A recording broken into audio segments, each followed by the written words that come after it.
Welcome to another episode of Behind the Dreamers. I'm Jennifer Loading, and we are talking to the achievers, the creators, the magic makers, and the dreamers. These are our friends. These are your friends, and they are living the extraordinary.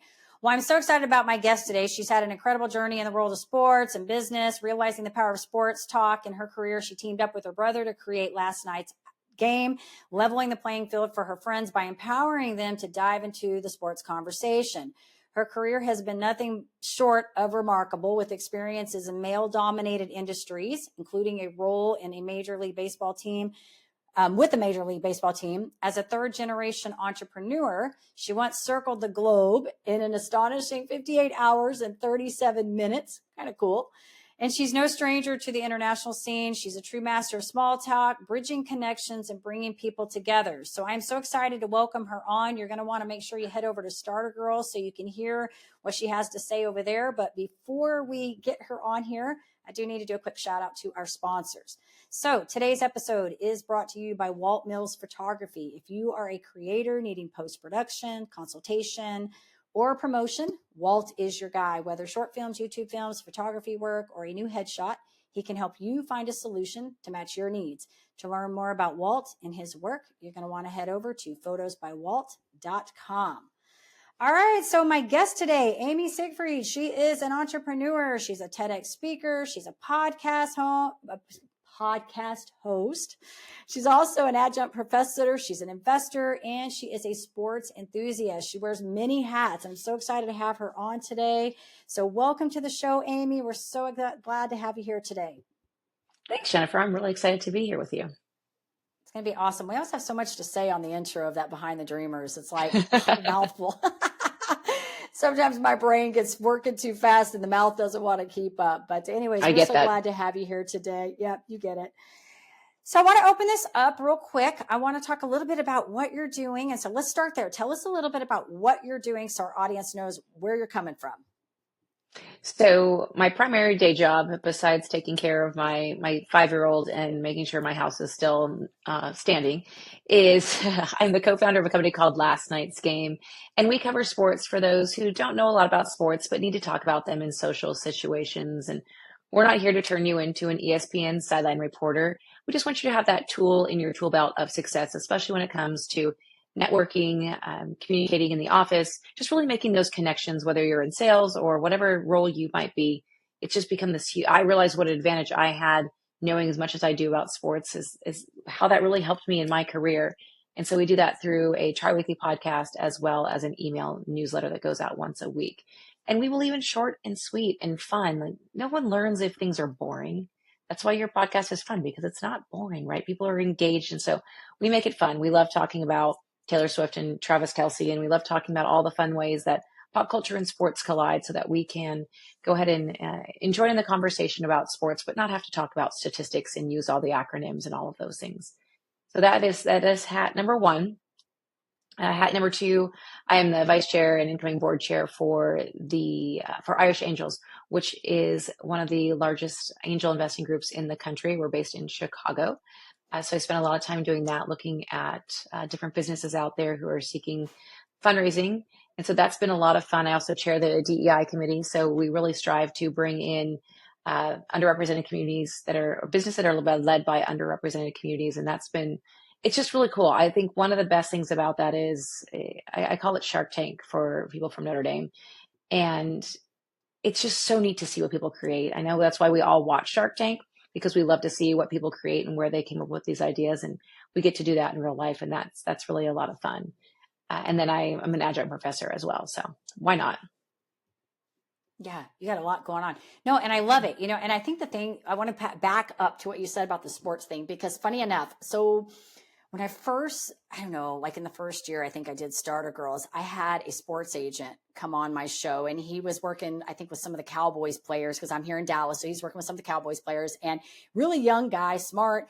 And so I brought another, a visiting co-host on, because I knew that sports talk was going to come up, and I don't know anything about sports. And so I brought this co-host on. It was so funny because guess what happened? My show, we got into a whole football conversation in the middle of the show, and all I could do was kind of go, Mm-hmm. Mm-hmm. So I am absolutely impressed that you can do this. And I do think you're so right, because when you're out networking, like if you have nothing to say, you could start a conversation with that a lot of times, right? Wait, what do you think about this team or whatever? If you're, if they're local to your town or whatever, you could start a conversation when you know something about sports. Absolutely. And it tends to not be controversial, right? There's so many things I feel like we can't talk about anymore. And not that you ever Yeah. started a conversation about religion or politics, but it's Right. just this great entry point to say, are you a baseball fan? The World Series is coming up. It doesn't have to be anything crazy. And what I really love about sports, and I tell people this all the time, it's this perfect conversation starter, but it's also a perfect way to dive into anything else, right? Travel ties perfectly into sports. Food ties into sports. There's all these different topics. Fashion, it all fits into the world of sports. And so I am a perfect example of this. I went on a meeting in New York. Oh gosh, it was right when we started last night's game. So probably 6 or 7 years ago. And the gentleman was a huge Red Sox fan and a Yankees fan, which doesn't really work together, but he was from Boston, lives in New York now. And decided he was going to go on and on at this happy hour about the 1972 Red Sox, which I knew absolutely nothing about. So you can imagine as my panic set in just a little bit. Right. And I said, "Oh, okay. Well, you're from Boston. I've been to Fenway. I went there for work one year. It's really cool. I sat on the Green Monster. But tell me about what it was like to grow up in Boston. Where do you like to go eat? What do you like to do?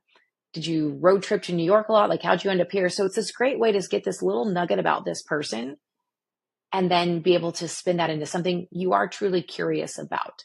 And I mean, I know, Jennifer, you do that every day. You're on these podcasts. You're curious about people and what they're doing. Be curious about that person. And I mean, if someone wants to talk about stamp collecting, like, are there any famous, I don't know, sports people on stamps? What's the coolest stamp you've ever collected? Like, there's all these ways to dive in and out of conversation, and knowing that sports is this safe way to start. And if you know what's happening in the world, it's a great way to do so. And so I always look at that. There's stuff that's evergreen content. There's great ways to talk about things that are happening. But if you just know, I think Super Bowl is a great example, right? We all get excited about the Super Bowl, but all for different reasons. I personally love the commercials. And so, everyone has that. So being able to have that little bit of conversation to know that the Super Bowl is coming up, and what's your favorite Super Bowl commercial you've ever seen? It's a sporty conversation, and it sounds like you know what's going on. But in all fairness, you don't have to talk anything about sports. You can talk about commercials and products at that point. Yeah. I like that you segued at the beginning when you merged into tell me about where you're from, that kind of thing. I think that's great. I think I feel like conversation really is about asking questions. It's about being Mm-hmm. curious and asking other people questions. And I learned something, I don't know where I heard this, that to work on being interested versus being interesting, right? And so when you focus on the other Mm-hmm. person, you ask questions, it really just opens the door to conversation. And then you can get into that dialogue, because naturally, if there are conversations, they're going to reciprocate and want to know, well, hey, tell me about this. And I do think, yeah, you're right, because then you can stay away from these topics that we don't want to get into, like not sports, religion, politics. We don't want to be into that Right. stuff. And so it's Yeah. an easy way to get into. Oh, so you're from there. So tell me, what's it like living there? Like, what kind of food do you guys have? These are the questions I Mm-hmm. ask. I'm like, so what led you into stamp collecting? Like, what brought you to Mm-hmm. that? And they all come out of these, right? You have to open the doors somehow. And I find that these Right. icebreakers, sports especially, is such a great way to do that, especially with a male colleague. I mean, I really found that I was able to, not that I ever tell anyone they ever have to assimilate to fit into a male culture, but in a workspace, but it does help to have that sort of just common language, if you will. And I say that like it's leveling the playing field. It really does help. And I've realized how much that helped me. And it's kind of funny. I never realized it, right? I was always this is my friend Amy. She's the cool one. And I was like, I don't know, but that's what they would always tell all their boyfriends, because it was one of those that we had that in common. We typically had that in common. And I do find that about 35 to 40% of our listeners, our readers, are men, because they don't have either the interest or they don't have the time to keep up with what's happening at the high level of what's happening in the world of sports. And so I really enjoy that. We have one gentleman who reads every time.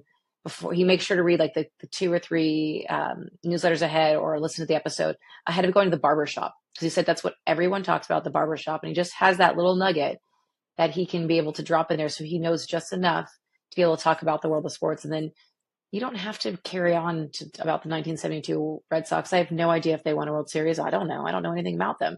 But therefore, I came out of that looking like roses because I somehow engaged in this conversation that started that way and finished that way. But in the middle, it was something that I drove. Yeah. This is good. I want to backpedal just a little bit to learn a little bit about how you came to all of this, because you worked with a Major League Baseball team at one time, and you've been kind of in a male dominated area of work. And so was that did you seek those opportunities out, or did you just it kind of unfolded this way for you? Well, it's really funny that the way I started working with the Arizona Diamondbacks. I was a junior in college at Arizona State. And like every junior in college, like, what do I want to be when I grow up? I wanted to be Katie Couric, but I realized there was one Katie Couric in the world, and so that probably wasn't going to be me. That's the really motivating, go get them there attitude that I had. So I changed to be a PR major, public relations, instead of broadcasting. And I was at a meeting, PRSSA, which is the Public Relations Student Society of America. There's a professional version of that. And the PR guy from the Diamondbacks, Mike Swanson, came in with my soon to be boss, Karen Conway, and she came in and talked about what she did. And she did community relations for the team, and that meant running school programs for the players, doing different outreach programs, working with Make a Wish, working basically in the community as a representative of the team. I was like, sort of that like light bulb went off. I had no idea this was a job. And so she mentioned that they were hiring an intern. And I was like, okay, I'm going to put my name in it. I don't know. I went and talked to her and don't know where that gumption came from, but got up there, talked to her and said, I want to apply for your internship. So I did. It took a long time to go through the interview process, multiple interviews, and ended up getting the job. And I, of course, had to cut my spring break short because, that's what happens, and cut my spring break short and went to work for the team.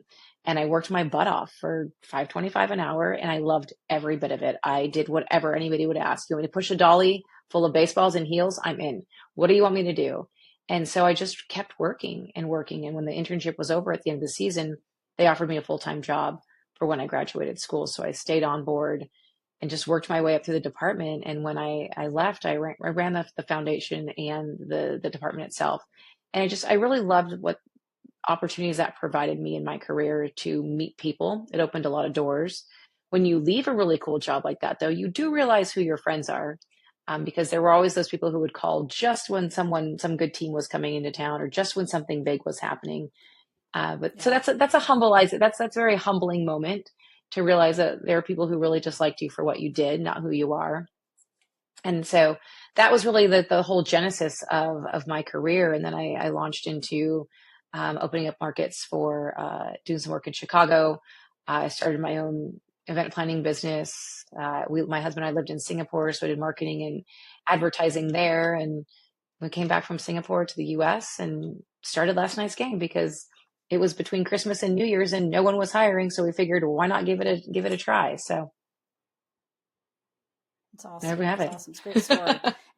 Yeah. And I think that's the best part of, I think people, when they look at entrepreneurs, they oftentimes sort of get this idea that everything sort of just happened. Like it just, you arrive, you're there, right? They don't really know all the things, the journey that you had to go through. And I always say there's nothing linear about what we do. Everything overlaps, right? And if you were to look at where you first started in this area to where you are now, you might not see the connection. But if you look at all the stepping stones in between, then you'll see where everything's sort of connected to the next piece. And so I think that's what's so remarkable about these stories is the journey that people go through to get from where they started and where they ended up. And so one of the things I do want to ask you, because again, you started this business. I mean, you've done several things and you've obviously been in this, in the field for a little bit moving in here, but I'd love to know what was maybe one of the biggest struggles that you guys had to do coming up with this Last Night's Game, like when this all started, like maybe some hurdles that you had to overcome to get this up and running.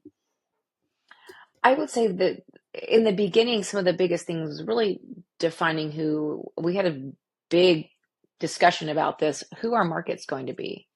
And as a marketing person, I know that the best way we can be successful is to pick our market and own it, right? Pick who we're going to be who we're going to be talking to and own that market. And that market for us is executive women ages 35 to 49. And that tends to be our sweet spot. That tends to be those who realize the value of what we're doing. We decided to focus on women, and that's changed our trajectory. And that, I think, was a tension point, because we wanted to be all things for all people, and you can't. And I use the analogy of ladies' night, right? Just because it's ladies' night doesn't mean guys aren't going to show up, and doesn't mean that even the ladies who showed up knew it was ladies' night. It's just one of those, everyone will evolve. And if people resonate with your content, they'll show up regardless. But if you have $100 to spend on marketing and advertising, you want to spend it on those people who fit your mold and you're most likely to be successful with. And so that, I would say, that would be a big tension point. That was challenging. I mean, just the purely setting up everything that you're doing is challenging. Coming from the corporate world where you had a legal department, you had an accounting department, you had a marketing department. Now you have my brain, and my brother works with me part-time. So you have 1.5 brains making all of this up, really, when it comes down to it. And you sort of figure it out. And what I loved about that, and what I love about what we do, is we're at the space where if we have an idea, we just do it. We're not meta. We're not trying to turn this giant cruise ship, right? We can be this nimble, great group that if something sounds interesting, if someone comes up and says, hey, I want you to do, I don't know, baseball trivias on Tuesdays. Okay, why not? That sounds interesting. I think we have the capacity to do it. Let's do it. And so I do really love that perspective of it. But being a small team definitely has its challenges, especially when it comes to doing all the content. We pump out a lot of content, and doing things like social media on top of that, but then also having time to goal set and really sit and work on big long-term projects and different things like that. There's only so much time in the day and only so much brain power that you have. And so for me, I ended up hiring a coach, which was really important for me because it allowed me to soundboard off of someone, because I was truly sort of running into a brick wall with the capacity of what I knew and what I could do. And so it's really been fascinating to have that just additional perspective and an outside perspective, which was really important for me. So that to me helped. But I would go back to one other big challenge we have is Scott and I were raised in the same household. So we have a lot of the same values.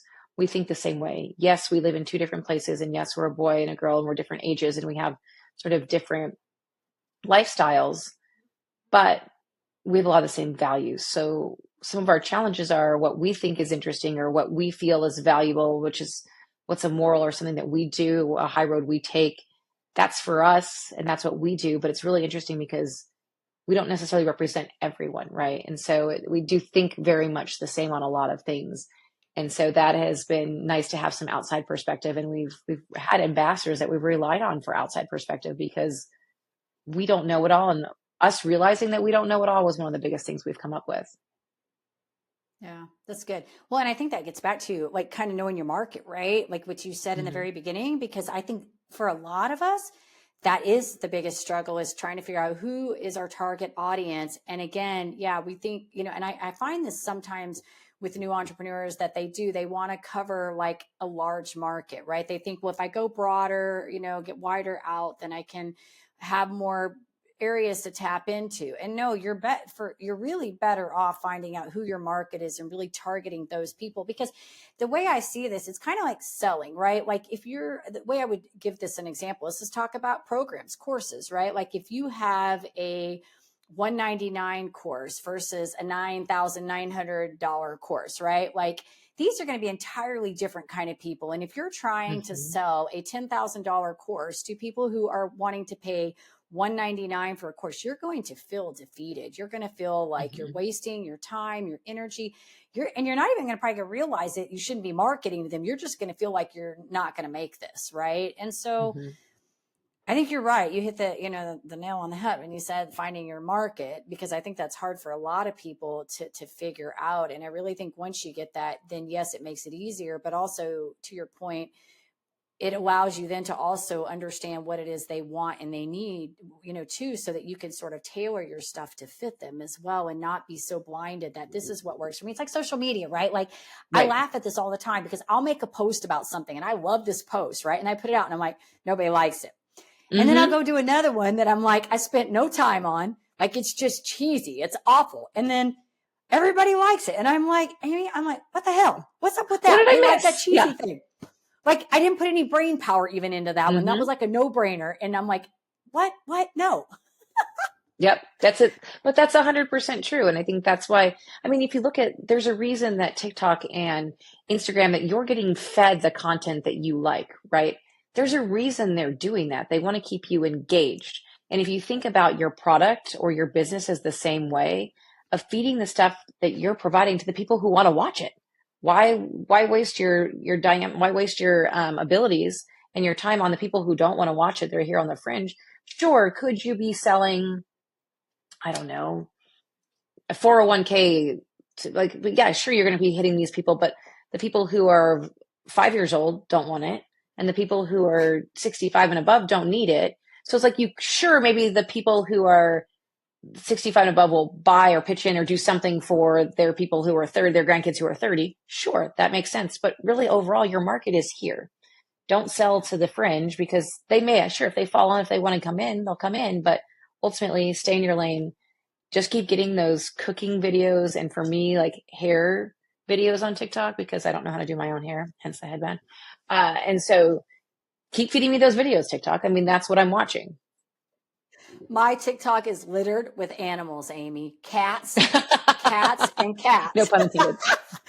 It's so funny because this is what I do. I don't get on there very often, but when I'm bored, I might like take a few minutes, and I'm like, all that comes up are animals. And so all I do is send TikTok videos to my kids, animals to my kids. That's all I do. And that's where they think they must know, because they just keep sending me more. So they know. They do. Right? They know everything about us. Now we're going to be stocked with animal and 401k videos. Exactly. You're right. I'm going to go in there and be like, dang it, Amy, I'm getting 401k videos in my feed today. And you're getting and cats ads for and ladies. So fun. All right. So what in this journey, because like I said, you're wearing many hats, you're doing incredible things, and I love it. You're an entrepreneur doing it all. I would love to know what you've learned about yourself in this whole journey. I've learned that I can't do it all. And I learned that I need to give myself some slack. So I would tell you, I learned that I went back to get my MBA. My son was 1.5, and it happened to be January of 2021, which we all know what happened there. And so that was a huge lift, trying to go to school with a child at home, and then also to work with my husband at home, sitting across the room from me. And I had to get noise canceling headphones because we were too loud. I mean, his phone calls are too loud. And so you're trying to navigate all this. And what I learned is, I came off of that MBA 18 months, and I was going for 18, 20 hours a day. Like, it was just, that was my whole day and my whole life. And so I rolled off to that. And it took me about 6 months to get back to where I was taking care of myself, that I was going to bed at a reasonable amount of time. And I was so much better when I slept. I was so much better when I worked out. I was so much better when I ate better. All these things, that I was actually a better performer by working less. And I don't mean that I'm, trying to tell you to work a 3-hour workday or something like that, but by giving myself that time to stop and decompress and get some sleep, it's made me such a better human and such a better worker, a better family member, a better coworker. And so for me, I realize that I can do more by doing less, if that makes sense. And that I really need to stop and invest in me. And one of the things I'm not good at is goal setting. I'm not good at stopping and doing research. Like, I know people who will sit and read all kinds of workbooks and different things. I don't do a good job at that. I'm just kind of the one who wants to action everything. And so I've realized that about myself, and I've really tried to define my calendar to give myself Friday afternoons to learn something new. Right now, I'm attempting to learn golf, which, when you're an adult trying to learn a new sport, it teaches you patience, because the first lesson I was like, this is dumb. I mean, I can hit the ball, but now I've learned all the rules. I have to putt. Like, I don't know if I'm going to make it. This is a big learning curve.